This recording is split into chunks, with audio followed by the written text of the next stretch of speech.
Selamat malam para pendengar setia di seluruh Indonesia di Dongeng Aki Rukman. Selamat mendengarkan dan tetap merdeka. Assalamualaikum warahmatullahi wabarakatuh. Bismillahirrahmanirrahim.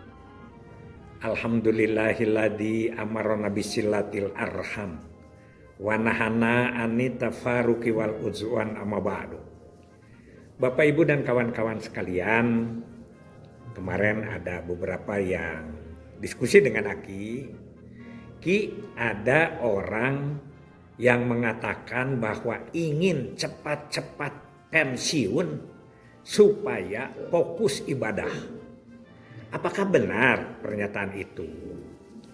Jawaban Aki, bisa benar, bisa salah. Karena pandangan orang berbeda.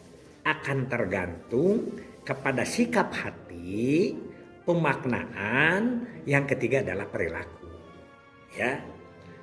Yang Aki rasakan, kalau pandangan ibadah itu hanya sifatnya spiritual, misalnya kalau orang Islam itu hanya sholat, zakat, puasa, bisa jadi itu betul. Bisa jadi itu betul. Bahwa dia tidak terganggu lagi dengan pekerjaan-pekerjaan ya yang sangat mobile. Katakanlah Aki pernah merasakan ya, sholat subuh di Aceh, sholat duhur di Soekarno-Hatta, dan sholat asar di NTB atau di Bali kalau tidak salah, dan di NTB adalah sholat maghrib dan isya. Itu pernah terjadi ya. Dan karena itulah merasanya itu terganggu. Tapi bila pemaknaannya lain, bahwa kerja itu adalah ibadah, itu mungkin kita akan ada sesuatu kehilangan setelah pensiun itu. Kalau kita mencari nafkah untuk anak istri itu ibadah, kita akan semakin sedikit. Aki merasa ya, dengan pensiun itu tidak bisa berbuat banyak. Tidak bisa berbuat banyak dari segi ibadah-ibadah terhadap orang lain. Ya, hanya sekedar kalau ada tamu disuguhin itu kan atau mau silaturahmi saja juga ya. Kalau memang waktu kita diajak kerja oleh orang-orang tahun 2016-an misalnya ya, diajak ke sana, diajak ke sini, selain daripada pekerjaan, dapat duit, memberikan ilmu, tapi juga kita silaturahmi. Kalau pemaknaannya seperti itu. Betul tidak? Waktu Kang Aher ditanya oleh masyarakat, apa kebanggaan Kang Aher bisa jadi 2 kali gubernur Jawa Barat? Jawabannya adalah, sebelum saya jadi gubernur ingin menyekolahkan anak yatim saja 5-10 orang melalui yayasan, sulitnya katanya, itu luar biasa. Tapi setelah jadi gubernur, kami membuat kebijakan, membuat ide, membuat gagasan. Walaupun anggarannya dari pemerintah, itu bisa menyekolahkan puluhan ribu orang selama 10 tahun. Itu seperti itu ya. Sekarang Kang Dede Mulyadi, dia itu ingin cepat dilantik, ingin cepat jadi gubernur resmi. Ingin apa? Ingin bekerja, ingin mengurus rakyat. Ingin membuat Jawa Barat itu dengan pembangunan yang serba bagus. Padahal kalau lihat dia itu membuat kebaikan tiap hari.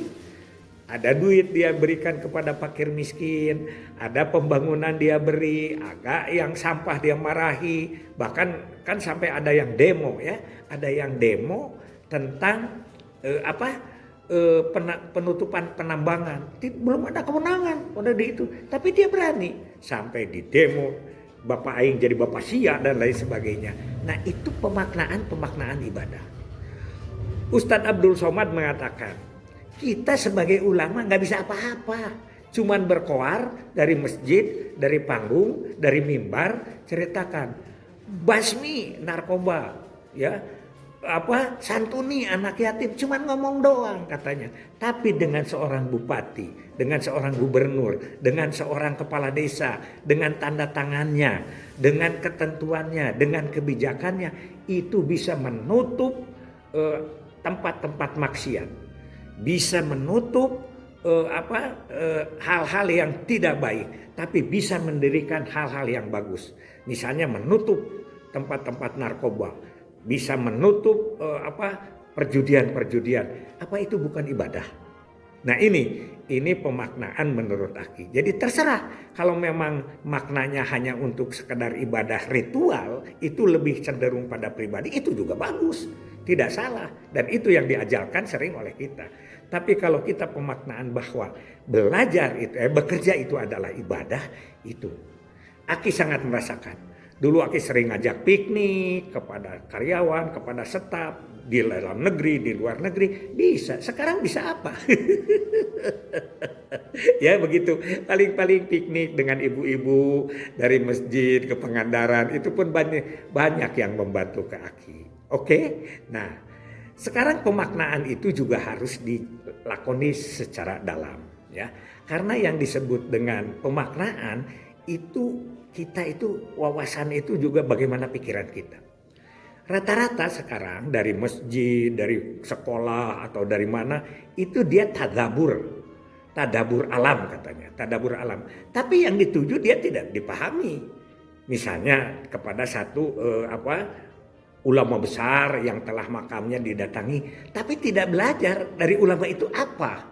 Sehingga pulangnya itu apa makna saya ziarah ke situ, bukan tidak boleh ziarahnya. Bagus juga itu, cuman pemaknaannya tidak ketangkep. Ya seperti itulah. Tapi Aki pernah nih, makanya kemarin diajak, coba ibu-ibu sekarang ini kita lagi rame nih, lagi rame tentang pemagaran laut. Hayu piknik teh urang kapik, ya Pantai Indah Kapuk 1 yang berada di daerah Tangerang juga ya, Jakarta sebelah sananya.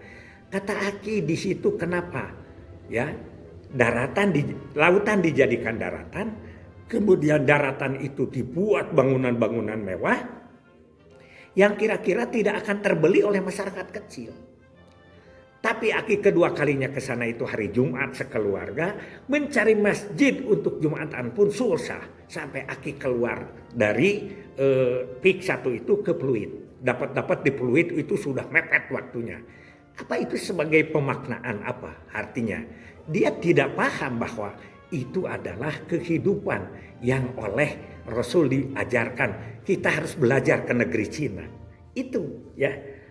Banyaklah hal-hal yang harus kita maknai, makanya semakin tua ini Aki pemaknaan. Nah, oleh karena itu Aki juga menghimbau kepada kawan-kawan khususnya yang ada di jalur pengelolaan program KB. Aki ini sudah banyak kehilangan, para juken ini sudah banyak kehilangan, paling-paling kumpul-kumpul dan lain sebagainya, kehilangan. Dulu itu ada orang yang banyak anak kita bantu, kita ajak sedikit dipaksa supaya apa? Supaya dia itu ikut KB, anaknya terkendali, anaknya teratur.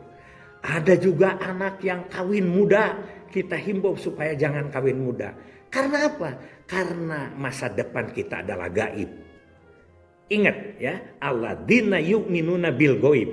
Jadi kita yang pertama harus tahu pada alam goib. Alam goib itu salah satunya adalah jodoh, pati, bagja, cilaka. Banyak sekarang kita rencanakan yang baik, anaknya sudah 5, suaminya dipanggil sama Allah. Itu goib. Sehingga mengurus anak itu tidak mudah oleh sebelah. Suaminya punya lagi istri atau sebaliknya, istrinya yang meninggal atau suaminya yang meninggal, ini akan tercecer. Kawin muda, cerai lagi, punya anak lagi, itu adalah ibadah kita. Makanya ibadahnya jangan dibatasi oleh jam kerja. Apa ya yang disebut dengan bekerja, apa yang tidak diperintahkan, belajar apa yang tidak diajarkan, itulah ibadah yang lebih. Makanya jangan berkecil hati, ya. Aki berbicara kemarin, dengan honor yang lebih kecil, ibadahnya lebih besar. Sekali lagi Aki bahas ya bahwa kader itu sehari kerja itu adalah ibadah. Tapi pegawai negeri sehari tidak bekerja tanpa alasan itu adalah dosa. Jadi pemaknaan ini. Jadi sekarang malah terbalik ya, terbalik sekarang. Banyak yang tidak mau pensiun. Entah karena memang gajinya gede dengan penghasilan atau memang niatnya adalah ibadah.